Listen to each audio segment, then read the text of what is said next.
ભરૂચ જિલ્લા પંચાયત સિંચાઈ સમિતિના ચેરમેન સેવંતુ વસાવા સહિત 3 ઇસમોએ પૂર્વ જિલ્લા પંચાયત સભ્યને સાઈડ નહીં આપી માથાકૂટ કરી હોવાની ઘટના પ્રકાશમાં આવી હતી, જેમાં સામસામે આક્ષેપો કરવામાં આવ્યા છે।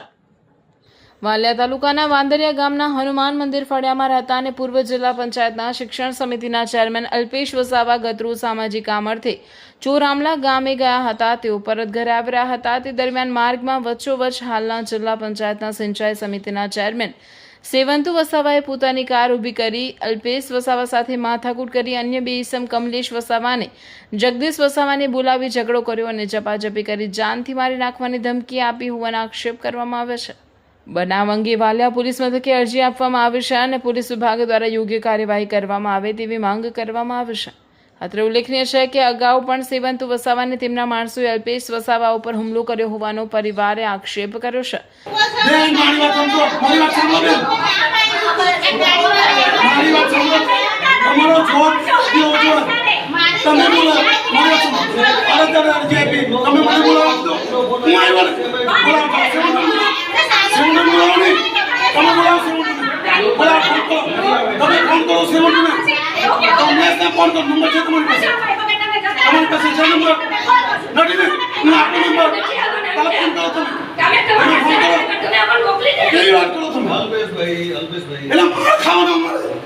ગુનો કરે બીજો ને વેઠવાનો અમારે આ તમારું પોલીસ સ્ટેશન છે।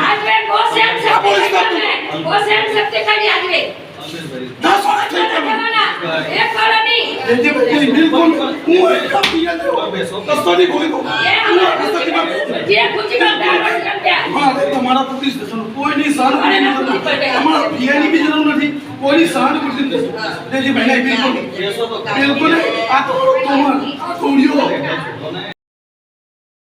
બેન અલ્પેશભાઈ વસાવા છે। ગઈકાલે રાત્રે 11:30ના ગાળામાં મારા ઘરવાળા ચોરામલાથી ઘરે ફરતા હતા ત્યારે સેવંતુ વસાવા રસ્તામાં ગાડી લઈને ઊભા હતા અને મારા ઘરવાળાએ રેવર્સ પણ લીધી ગાડી, પણ સેવંતુ વસાવાએ આગળ ગાડી ન હટાવતા રસ્તામાં જ ગાડી ઊભી રાખી હતી અને એના માણસોને બોલાવીને મારા ઘરવાળા જોડે માથાકૂટ કરી હતી। માથાકૂટ કરી પછી મારા ઘરવાળા ઘરે આવ્યા એટલે અમે પછી અરજી આપવા પોલીસ સ્ટેશને આવ્યા। પોલીસ સ્ટેશને આવ્યા પછી પીએસઓ મેડમને અમે અરજી લખાવી અને અરજી લખાવીને અમે કીધું કે તમે આરોપીને અહીંયા બોલાવશો, તો એમણે મને એવો જવાબ આપ્યો કે આરોપીને અમે બોલાવીશું પણ તમે પહેલાં અરજદાર છે જેમની સાથે માથાકૂટ થઈ છે એમને તમે પોલીસ સ્ટેશન બોલાવો। તો મેં કીધું સારું। તો પોલીસ સ્ટેશને મારા ઘરવાળાને ફોન કર્યો તો પોલીસ સ્ટેશન તમે આવો। પછી અરજી લખી પછી અમે ઘરે જવાની તૈયારી કરતા હતા। અમે પોલીસ પ્રોટેક્શન માંગી પણ પેલા પીએસઓ મેડમે કીધું કે એ પોલીસ પ્રોટેક્શન અમારા અંદર આવતું નથી અને અમે તમને પોલીસ પ્રોટેક્શન આપી શકીએ નહીં। તો અમારે એકલી લેડીઝો જ હતી અમે હાથે, એટલે અને સેવંતુ વસાવા, જગદીશ વસાવા, કમલેશ વસાવા એ લોકો બધા ગાડીઓ લઈને આટા ફેરા મારતા જ હતા।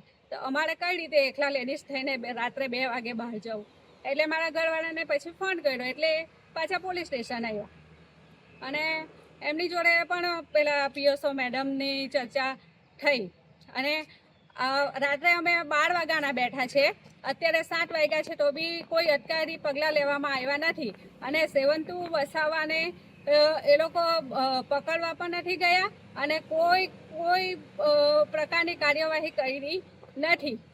શું માંગ છે તમારી? અમારી એક જ માંગ છે કે સેવંતુ વસાવા, કમલેશ વસાવા અને જગદીશ વસાવાને અહીંયા હાજર કરે અને એમના અટકાયતી પગલાં લેવાય એવી અમારી માંગ છે અને અમને ન્યાય આપે। અમે રાત્રે 12 વાગ્યાના બેઠા છે, લેડીઝો આખી રાત પોલીસ સ્ટેશનની બહાર બેસી રહ્યા છે પણ આ પોલીસવાળા કોઈ કાર્યવાહી કરતા નથી અને અમને સરખો જવાબ પણ આપતા નથી અને સેવંતુની વિરુદ્ધ કોઈ કાર્યવાહી। બીજી બાજુ જગદીશ વસાવાએ પણ અલ્પેશ વસાવા વિરુદ્ધ પણ વાલિયા પોલીસ મથકે અરજી આપી હતી।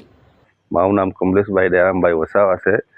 ગઈકાલે રાત્રે સેવંતુભાઈ વાંદડિયા બેસવા આવ્યા હતા। અમારા સરપંચને ત્યાં અમે 4-5 લોકો બેઠા હતા અને ત્યાંથી રાતે 72 ભાઈ નીકળ્યા ઘરે જવા માટે, અને ઘરે જવા માટે નીકળ્યા અને રસ્તામાં અલ્પેશની ચોરામલા ગામે અલ્પેશની ગાડી રસ્તામાં હતી. તે 72 ભાઈએ કીધું એને ભાઈ કે ભાઈ ગાડી હટાવી લે, પણ અલ્પેશ એટલો બધો પીધેલો હતો કે માયનો નહીં.